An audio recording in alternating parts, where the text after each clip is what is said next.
Lo shopping, i sorrisi, la ripartenza. Domenica, via Roma, centro di Padova. Sono tante le persone che incuriosite si sono fermate all'inaugurazione di un nuovo punto vendita di Sicilian Goodness, in via Roma, appunto.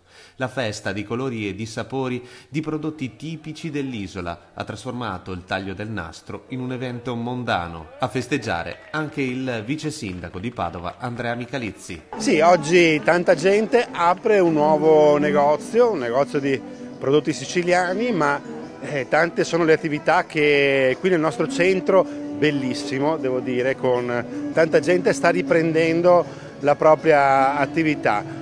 Tutti con le dovute precauzioni e quindi sempre la raccomandazione a rispettare gli accorgimenti per una vita dal punto di vista sanitario anche corretta, ma riprendiamo a vivere, questo lo devo dire. Io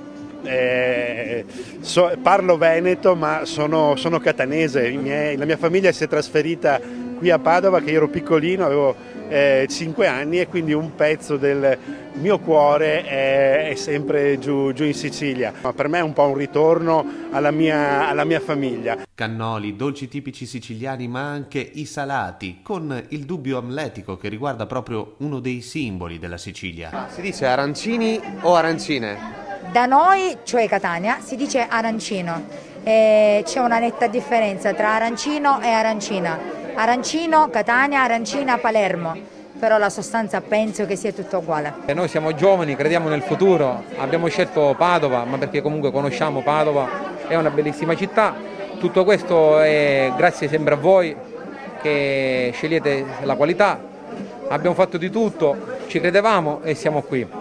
La fila ordinata e gli assaggi serviti nel rispetto delle norme anti-Covid. Loro sono già conosciuti perché hanno già un'altra attività in Piazza dei Frutti, ora con grande coraggio, determinazione hanno aperto questo nuovo punto vendita, siamo tutti qui a incoraggiarli perché l'apertura di una nuova attività commerciale per noi e per tutta Padova, allegria e speranza. L'evento nel centro di Padova carico di significati, imprenditori che investono in un momento difficile, consapevoli della forza della ripartenza, il cui strumento è senz'altro la qualità dell'offerta, ma anche la bellezza del centro storico di Padova.